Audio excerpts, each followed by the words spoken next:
أعوذ بالله من الشيطان الرجيم. بسم الله الرحمن الرحيم.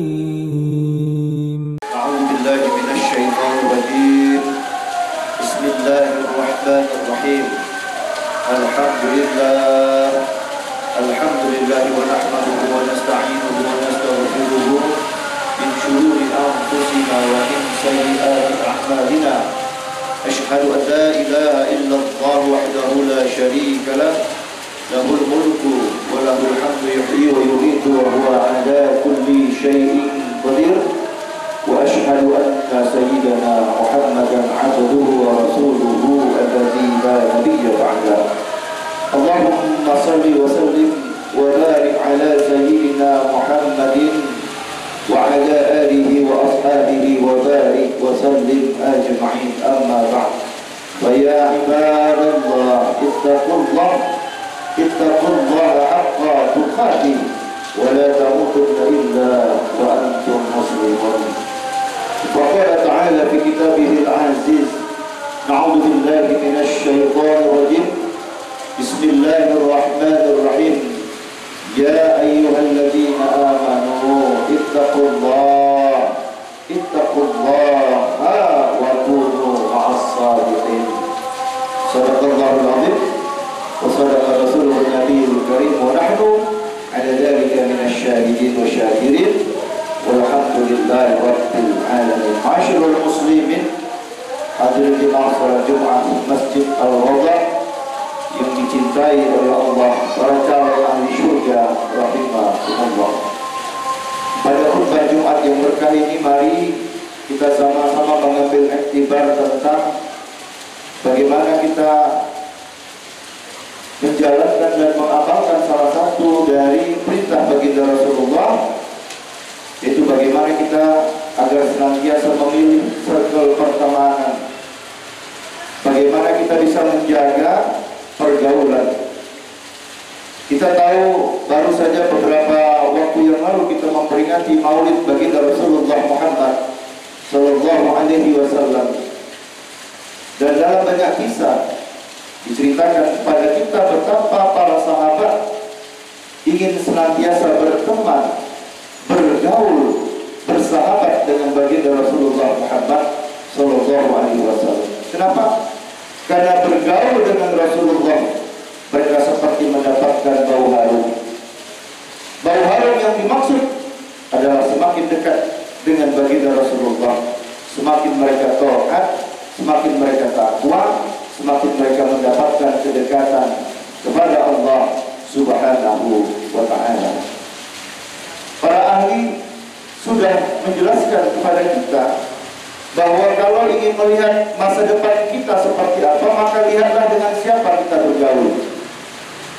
Karena pertemanan dan pergaulan itu akan membentuk karakter, membentuk sifat, membentuk bagaimana cara kita berpikir, bertindak, berkata-kata, dan berbuat.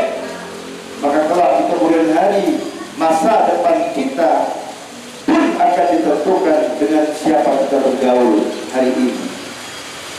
Maka tadi dalam Quran surah At-Taubah ayat ke-119, khutbah ini dibuka dengan perintah Allah: wahai orang-orang yang beriman, hendaklah kamu senantiasa bertakwa, dan hendaklah kamu senantiasa bersama dengan orang-orang yang benar.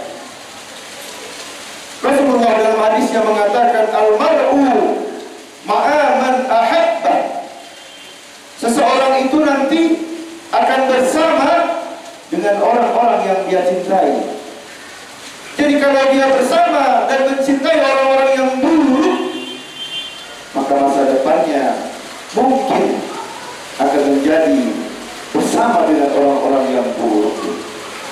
Tapi kalau dia senantiasa bergaul, berkumpul dengan orang-orang yang baik, dengan orang-orang saleh, maka insya Allah masa depannya akan menjadi dan berkumpul dengan orang-orang yang saleh. Pernah hari ini diperingatkan oleh baginda Rasul Muhammad Sallallahu Alaihi Wasallam dalam satu hadis riwayat Bukhari Muslim. Rasulullah mengingatkan, hendaklah kamu berteman dengan orang saleh, hendaklah kamu berteman dengan orang baik, dan hendaklah kamu jangan berteman dengan orang-orang yang buruk, dengan orang-orang yang salah. Perumpamaan orang yang berteman dengan orang yang baik, kata Nabi, seperti orang yang berdekatan dengan tukang minyak wangi. Walaupun engkau tidak beli minyak wangi tersebut, tapi harumnya nempel di badanmu.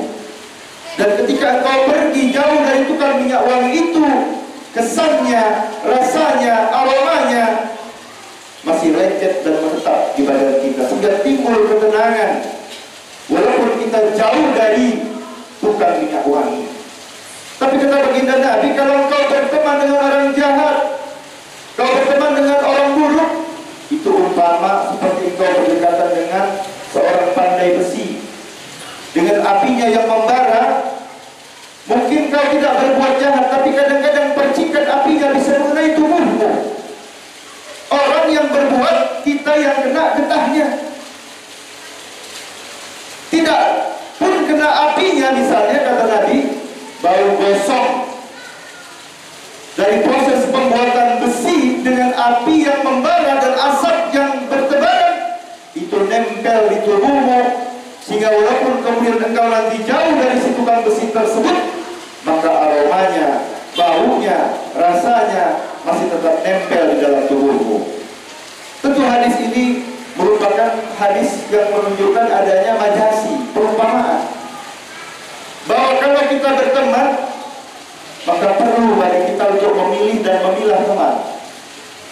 Kalau kita berteman, pilihlah, kata Nabi, pilihlah teman yang baik, karena teman yang baik ini nanti akan menentukan masa depan kita. Dalam perjalanan sirah bagi Rasulullah Muhammad SAW, kita tahu ada satu sahabat namanya Zaid bin Harithah. Zaid bin Harithah sejak umur 8 tahun sudah terpisah dari keluarganya dan kemudian terpaksa menjadi budak. Kemudian nasib berkata baik karena kemudian beliau dihadiahkan oleh Siti Khadijah kepada baginda Rasulullah, sehingga sejak usia 8 tahun beliau hidup bersama dengan baginda Rasulullah. Dan apa yang terjadi ketika di usia 14 tahun datang keluarganya, datanglah Harithah, ayahnya beserta kaumnya, menghadapi baginda Rasulullah dan hendak menebus Zaid dari Muhammad Sallallahu Alaihi Wasallam. Zaid waktu itu usianya sudah hampir 14 tahun, artinya hampir 7 tahun dia bergaul dengan Muhammad Sallallahu Alaihi Wasallam yang waktu itu belum diangkat menjadi Rasul. Tapi dalam dialog itu kemudian Harithah mengatakan kepada baginda, wahai Muhammad, kami adalah keluarganya Zaid yang hari ini sejak 7 atau 8 tahun yang lalu, di usia 8 tahun kami kalah perang, sehingga kaum kami pun kemudian banyak yang menjadi budak.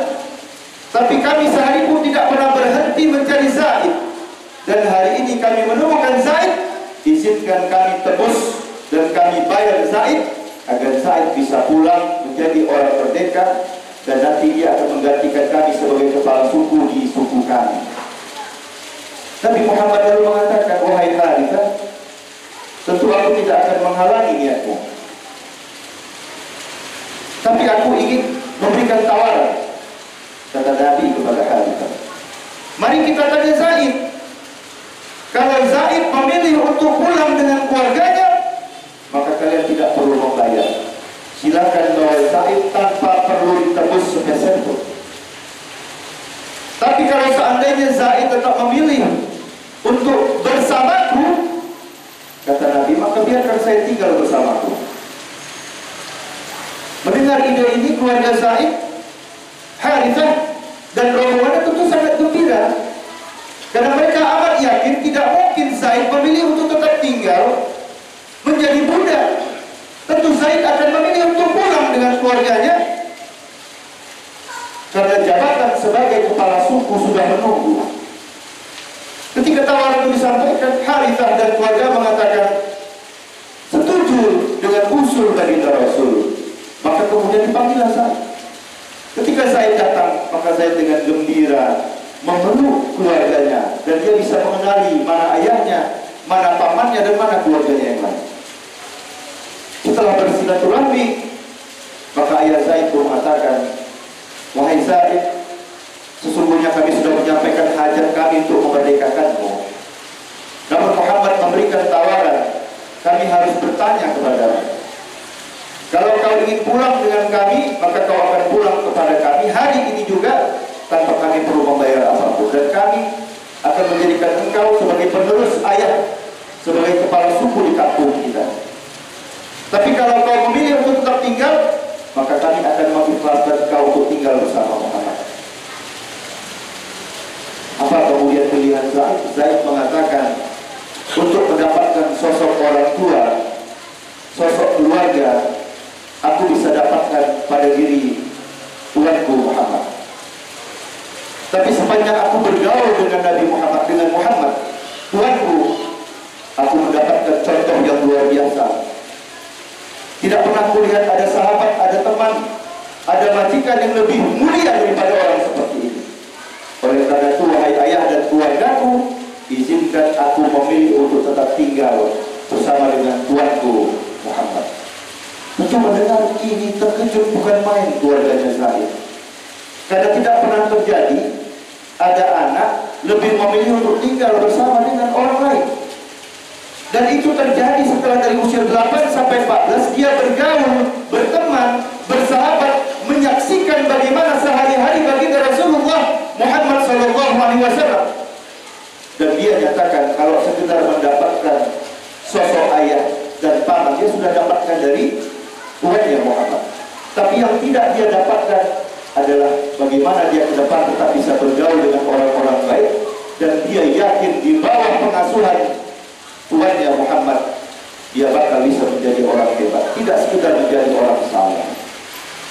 Maka kisah ini menunjukkan kepada kita bahwa pergaulan, pertemanan, circle dengan siapa kita bergaul itu perlu untuk kita perhatikan. Bahkan Zaid dengan cerdas lebih memilih untuk bisa senantiasa dekat dengan baginda Rasulullah, berteman dengan baginda Rasulullah, tetap bergaul dengan baginda Rasulullah, tidak mau jauh, karena dia yakin dekat dengan baginda Rasulullah itu akan mendapatkan bau harum, yaitu mendapatkan ketakwaan, ketaatan, dan di atas itu semua akan mendapatkan kemuliaan. Tentu kita tahu bahwa Zaid adalah satu-satunya orang yang diabadikan namanya di dalam Al-Quran, dan Zaid bin Harithah adalah salah satu panglima perang yang cukup besar namanya, dan hari ini masih kita sebut namanya.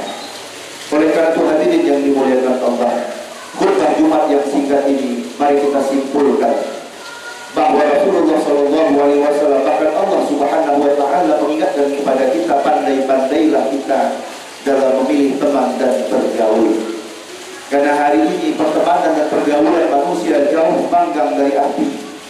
Banyak sekarang manusia yang lebih suka pamer harta, pamer kekayaan, pamer material, itu kita sebut dengan hedonisme.